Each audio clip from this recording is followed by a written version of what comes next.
So one of our core tenets in this program is to, one, teach the kids how to fly drones, but in pretty much as many industries as we can expose them to. Another one of our main things is to have the students prep and get their license, and that license will allow them to do any sort of commercial operation outside of school and a job straight away. So obviously we want them to not only have the book smarts behind it, but the practical application, and in a lot of areas that you're going to be using and recording footage from a drone, there's going to be people involved. So we can't have them shy away from that. They need to feel comfortable.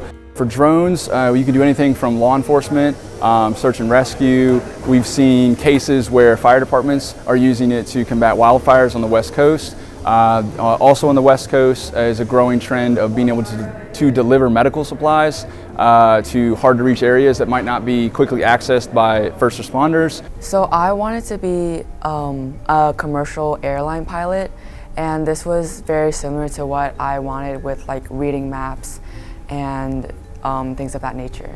So that large map that you saw them looking at was an FAA sectional chart, and they need to understand how to interpret that. Not because they're flying planes, but if they're going to fly in airspace, they need to know how to properly plan or to ask for permission. Well, for me, in the future, I want to be a Air Force military guy. Drones can be used for all sorts of things. I mean, you can use them to check under bridges, check in small places that people can't really necessarily reach into, and it just is, there's so many things that you can use it for.